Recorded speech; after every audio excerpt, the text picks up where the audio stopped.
Ito po kasing si Willie Revillame, nagpakita po no, na siya po ay nag-donate ng 3 milyong piso sa angat buhay po ni Attorney Leni Robredo. No? At syempre, mga kaibigan, ang wala naman pong masama. No? Kasi yan po ay ano pa man ang kanyang intensyon, 3 milyon is 3 milyon, mga kaibigan, no? Makakatulong po 'yan para sa mga tao. Oo. Makakatulong po ito para sa ating mga kababayan na nasalanta po diyan sa Bicol, no? So, pasasalamatan natin yung halaga nung tulong, 'di ba? Ngayon, mga kaibigan, hindi naman po ibig sabihin na tayo po ay kumikilala at nagpapasalamat ng halaga ng tulong, hindi po ibig sabihin na parang ligtas na siya, di ba? Na parang utang na loob na natin sa kanya para iboto natin siya. Yan po yung pananaw ko dyan. Kasi mga kaibigan, sa tagal po ng panahon, never ko pong narinig ang isang Willie Revillame na siya po ay nag-donate sa Angat Buhay Project ni Leni Robredo. Never. Di po ba? Ngayong tatakbo po siyang senador, ngayon ko lamang po nakita, ngayon lang po natin narinig at nalaman na siya ay nag-donate ng 3 milyong piso. Pero sa tagal po ng panahon, mga kaibigan, bakit ngayon lang? Sa dinami-dami po ng mga ng mga proyekto o ng mga pinagsumikapan nitong si Leni Robredo na makatulong po sa mga mahihirap, sa mga nasalanta ng bagyo sa mga nakalipas na taon. Bakit ngayon lang? Kung kaya, mga kaibigan, maiiwasan ba ng karamihan sa atin na mag-isip na ito ay paraan ng kanyang pamumulitika? Di po ba? Kung kayo man, hindi po ba kayo nagtataka kung bakit biglang bumait si Willie Revillame na kilala nating pro-Duterte sa isang Leni Robredo? Di ba? Sa akin pong pananaw, sa aking opinion, ito po ay nanliligaw at sumusubok po ito na tumawid ng bakod. Ika nga ano yan wala pong masama o mabuting boto. Butante yan. So kung meron pong nakakita nito na pag-alaman, this is a press release nalaman nag-donate sa Angat Buhay, meron siyang makukuha sa hanay ng kakamping. Alam po ninyo, ito pong puwersa ng pink, hindi po maikakaila na napakalakas. Diba? Napakalakas ng puwersa ng pink. Kaya nga, iniingatan ni Marcos Jr. na magalit ang pink kasi pagka sinakyan ni Duterte yan, sibak siya. Diba? Iniingatan ng Marcos na galitin ng pink. Sa totoo lang. Kasi alam niya na ang plano talaga nitong Duterte, gaya ng sinabi ko sa inyo simula pa lang nung eleksyon 2022, na gagamitin lang yang Marcos nitong mga Duterte at later on, balak nilang i-overtake. Kaso mga kaibigan, in-underestimate ng mga Duterte yung intellect, yung intellect ng mga kakamping. Na-underestimate nila. Akala nila na ganun yung galit ng Dilawan, ng Pinklawan sa Marcos para siya ay konsintihin. Di ba? Na underestimate nila yan. Hindi nila akalain, mga kaibigan, na hindi kakabig sa kanila ang Pinklawan. Kasi binaboy ng mga Duterte itong Pilipinas, itong Pinklawan mismo. Kaya matindi ang sama ng loob ng Pinklawan, maging yung mga DDS mismo na kakampi nila.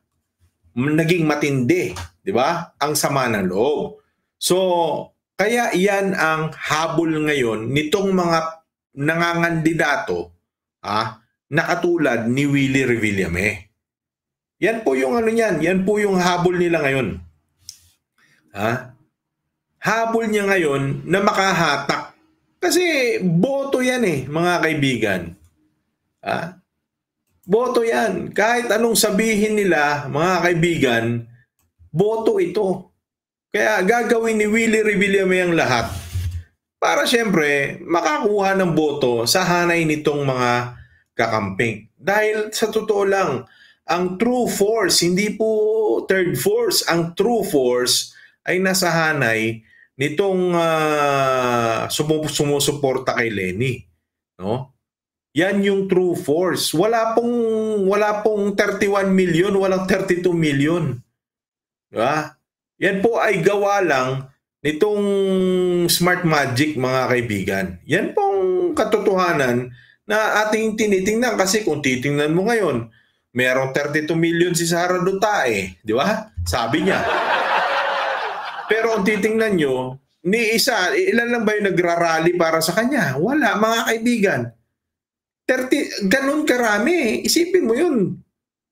Di ba? Magbasa hanggang ngayon, naniniwala ba kayo mga totoo mga nanalo yung mga yan? Yung isa may 31 million, isa 32 million. Nasaan? Bakit hindi lumalabas yung mga yan? Di ba? Miski nga 1,000, may nakita ba kayong 1,000 na napapunta sa EDSA yung mga yan? Di ba? Nagmamakaawa parehas yan sa pink. Sa totoo lang. Ang gusto nila ngayong mangyari, anurin, na-underestimate ng Duterte yan Kala niya, ma-i-sway niya itong mga pink nation na ito para lumabas. That is why, wala silang choice ngayon. Sino ba pumunta? Erwin Tulfo, Bong Revilla, sino nagsipagpa-picture na po kay Leni Robredo, mga kaibigan. Kita nyo eleksyon, di ba? Kita nyo eleksyon. Yang mga tao na yan, mga hindi naniniwala, kay Leni Robredo yan. Di ba? Pero bakit? Bakit, mga kaibigan, sila ay nagpapagod at nagsisikap na makakuha, na mapakita sa publiko na sila ay nakapag-connecta si Sara Duterte, di ba? Diring-diri yan sa yung mga aso ni Sara Duterte, diring-diri kay Leni Robredo Di ba? And then itong Marcos nagsikap na i-connecta siya ni Cheese dito kay Leni Robredo. Di ba? Sila abalos. Yan ang bunga. Yan ang palatandaan, mga kaibigan. Di ba? Yan ang palatandaan na nagmamatter po na meron pong puwersa ang pink. Wala silang may mobilize na ganyang kalaking puwersa. Kaya ang iniingatan talaga ngayon nitong magingit-kita nyo naman itong DDS. Kahit balahurang-balahura sila sa ngayon, hindi nila ulit ginagalaw ang Pinklawan kasi pag sumakay ang Pinklawan, nakikita nila na kumakabig ang Pinklawan, hindi naman sa kumakabig, hindi tumitira ngayon sa Marcos. Diba? Hindi tumitira ngayon sa Marcos ang Pinklawan. Kaya gusto nilang i-persuade itong pink na sa magkabilang dulo. Si Willie Revillame, maniwala ba kayo? Maka-Duterte naman siya. 32 million yung Sara Duterte. Dapat magdo-donate siya, mga kaibigan, ng 3 million kay Sara Duterte. Di po ba? Isipin po ninyo, bakit si Willie nag-donate kay Leni Robredo, hindi kay Sara Duterte? Di ba? Yan ang inyong pakaisipin. Di ba? Kaya ito, para sa atin, para sa akin, mga kaibigan, talagang mistula po itong, kitang-kita natin ng ebidensya na ito po, mga kaibigan, ay isang palabas lang. Ginagamit lang ni Willie, si Leni Robredo, wala na parang bulok na yung sistema Bulok na yung style, di ba? Bulok na yung style, mga kaibigan. So anyway, thank you kasi may 3 million yung Angat Buhay. May tulong na makakarating. At ito pang isa ito pang isa na pagbabalitaan ko. Akala kasi ng dahil busy ako, mga kaibigan, alam nyo kasi, sipin nyo tagahugas ako ng plato, ang dami kong ginagawa sa buhay, Pero, kahit pa paano, may mga nasasagap akong balita na itong mga vlogger, na mga Bicolano, itong pangalan nitong si what? Ang pangalan nun? Si Gagong, ano pangalan nun? Si Marabillas? Diba? Puring-puri sila kay Leni kasi alam nyo, mga kaibigan, gusto nila na matulungan din yung mga kamag-anakan nilang hindi nila matulungan siguro. Kaya puring-puri nila si Leni ngayon kasi ang gusto nila mangyari, tumulong si Leni ngayon, di ba? Sa mga Bicolano. May mga kamag-anak siguro sila mga nalulubog sa baha ngayon dyan. Di ba? So, mga Marcos yan, pinupuri-puri nila si Leni, pero alam nyo namang mga balahura yan mga yan, may maalis yan na yan, di ba? Ngayon, nung nakita nilang, may pamimigay na na relief goods si Leni puri-purihin natin, di ba? Isipin niyo yan, mga kabubuhan ng mga yan, di ba? Sumasakay sila, mga kaibigan, kasi they all know to themselves na ang true force ay si Leni. Merong pong puwersa ang Pink Nation. Kung magkamali sila ng galaw, it will mobilize again. That's the true force, mga kaibigan. Kaya itong Leni Robredo, talagang pinipilit itong ligawan ng mga kalaban. But the good thing, mga kaibigan, kay Leni Robredo, hindi siya lumalaban sa alon, no? Hindi na siya lumalaban sa alon. Ako in my opinion lang naman, di ba? Hindi na siya lumalaban kasi sakit din ng ulo mag-ayos ka ng ganitong bansa na gusto mong ayusin, yung mga tao nagagalit pa sa'yo. It's better na ganyan ka na lang, di ba? Diyan ka na lang sa naga. Kaya gumagamit ng utak. Yan ang isa sa gusto ko ngayon sa moves ni Leni. Minsan, hindi ako agree na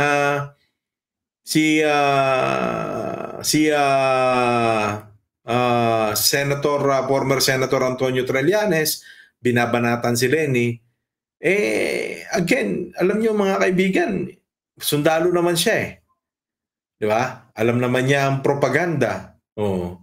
Alam niya yan. You cannot attack a community na pinagtataguan ng iyong enemy.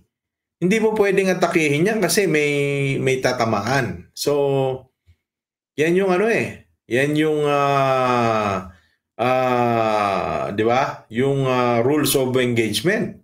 Hindi ka pwedeng basta-basta mamaril yan. So, anyway, gusto palabasin minsan na mali yung diskarte ni Leni. Hindi, mga kaibigan, hindi sa lahat ng oras kailangan mong gumamit ng sandata, di ba? Hindi mo kailangan gumamit ng sandata.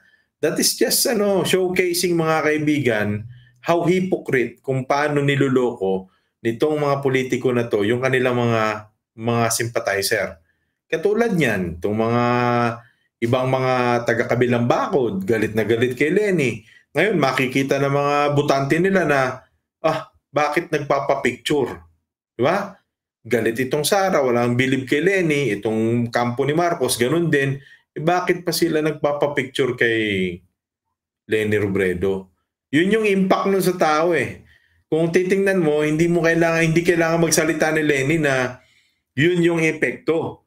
Pero nakikita ng mga butante nitong mga Marcos, mga Duterte na, binamasama nyo yung taong yan. Pero bakit pati kayo nakikipag-connecta pa. Kasi kung wala pala kayong believe, never kayong miski madikit yung mga aura nyo dyan, malapit kayo sa picture, hindi nyo gagawin. Diba? Yun yung effect nun. So, in the sense, napabuti po kalagayan ni Lenny. Kaya, yan yung mga good news na dapat ding tiniting ng anggulo nitong mga pink. Kasi feeling nila, masama eh. Diba? Ang masama kasi kay Lenny Robredo, wala siyang translator eh. Yan ang masama sa kanya. Hindi kasi naman niya pwedeng sabihin na, ito lang, okay lang naman sa akin eh. Yun kasi yung statement niya talaga. Pero hindi niya mai-translate na maunawaan ng iba. Akala ng iba, si Lenny nagpapahawa na sa mga kasamaan at kadiliman. Hindi po ganon. Hindi po ganon. Kung lalawakan yung mabuti yung isip nyo, actually, mas napapabuti pa yung tindig ni Lenny Robredo. Imagine niyo kahit kalaban nagdo-donate.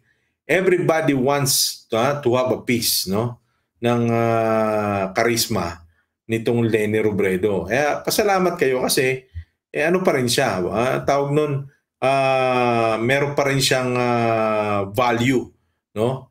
Ika nga, meron pa rin siyang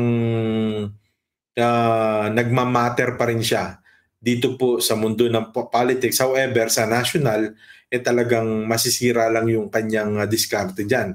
Kasi wala siyang pera and kontrolado po ang eleksyon. So, tao na lang ang bahalang lumabas dyan, maghusga.